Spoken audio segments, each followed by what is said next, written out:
आपको क्या लगता है या आपका क्या मानना है कि ज़िंदगी कहाँ से शुरू होती है? क्या ये गर्भ से शुरू होती है या जब आप जन्म लेते हैं या कब आत्मा शरीर में प्रवेश करती है?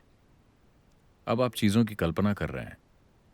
वैसे मैंने कई लोगों से सुना है जो कुछ भी मुझे पता है या आप इसे मेरी कंडीशनिंग कह सकते फिलहाल हैं। मैं आपके अपने और यहाँ बैठे लोगों के बारे में बात कर रहा हूँ।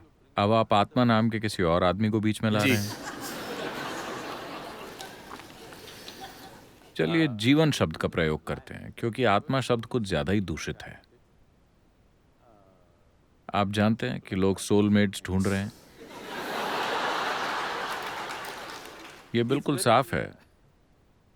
ये बिल्कुल सीधी बात है कि आपके शरीर को साथी की जरूरत है। आपके दिमाग को साथी की जरूरत पड़ सकती है, लेकिन आत्मा अगर वो पूर्ण है तो पक्की बात है कि उसे साथी की जरूरत नहीं होगी, है ना? तो चलिए इसे जीवन कहते हैं। ठीक है। इस शब्द के बुरे उपयोग कम हुए हैं। जीवन शरीर के साथ ऐसे ही नहीं जुड़ता। ये एक प्रक्रिया की तरह होता है। जब भी कोई औरत या मां गर्भ धारण करती है, दो छोटे छोटे सेल एक दूसरे से जुड़ते हैं, फिर उनसे एक मांस का गोला बनता है। इस मांस के गोले को जीवन बनने के लिए, गर्भ धारण करने के लिए लगभग 40 से 48 दिनों के बीच इसमें जीवन की प्रक्रिया प्रवेश करती है। मुझे नहीं पता कि मेडिकल ओपिनियन क्या है। क्या यहाँ कोई डॉक्टर्स हैं? Huh? Okay. Okay. All right. मैं ये अपने निजी अनुभव से कह रहा हूँ। 40 से 48 दिनों के बीच वो समय है जब आप प्रवेश करते हैं। There are some lives which enter later.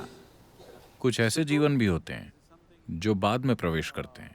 मान लीजिए ये ऐसी चीज है जिसे एक औरत या माँ महसूस कर सकती है अगर हम उन्हें थोड़ी ट्रेनिंग दें। अगर वो देखती है कि जीवन ने 48 दिनों के बाद प्रवेश किया है, तो आप सच में किसी खास प्राणी को जन्म देने वाली हैं, क्योंकि इस जीवन को अंदर सेटल होने में वक्त लगेगा। कोई बहुत ही असाधारण जीवन जन्म लेने वाला है। आपने सुना होगा कि किसी ने गौतम की माँ को देखा और कहा कि आप एक असाधारण प्राणी को जन्म देने जा रही हैं। किसी ने यशोदा को देखा और कहा कि आप एक जबरदस्त प्राणी को जन्म देने वाली हैं। इसका कारण ये है कि जब आप देखते हैं कि गर्भ धारण करने के 48 दिनों के बाद भी जीवन ने प्रवेश नहीं किया है, बल्कि इसके कुछ दिन बाद प्रवेश किया है, तो इसका मतलब है कि आप एक असाधारण जीव के आने की उम्मीद कर रहे हैं। ऐसा क्यों है? अगर मैं इसकी पेचीदगी को समझाने की कोशिश करूंगा तो आप कहीं और चले जाएंगे। पर सामान्य जीवन 40 से 48 दिनों के बीच प्रवेश करता है।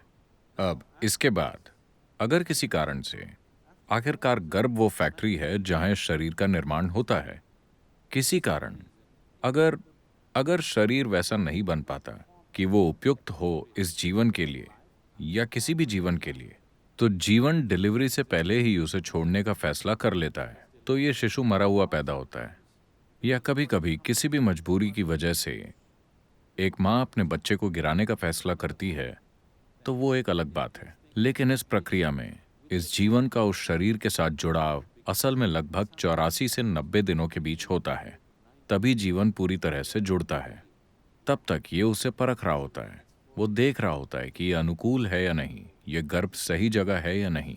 ये जागरूकता के साथ नहीं होता। ये अचेतना में बस प्रवृत्तियों के अनुसार वो देखता है कि गर्भ उससे मेल खाती है या नहीं। इसके लिए सही शब्द होगा, पारंपरिक तौर पर हम इसे वासना कहते हैं। आप एक ऐसा शरीर ढूंढते हैं जो आपकी वासनाओं से मेल खाए। तो हालांकि ये अभी आधा जुड़ चुका है, पर फिर भी 90 दिन से पहले वो छोड़कर जा सकता है। 84 से 90 दिनों के बीच जीवन पूरी तरह से जुड़ जाता है। उसके बाद से वो सचमुच एक बच्चा बन जाता है। वो सचमुच एक जीवन बन जाता है।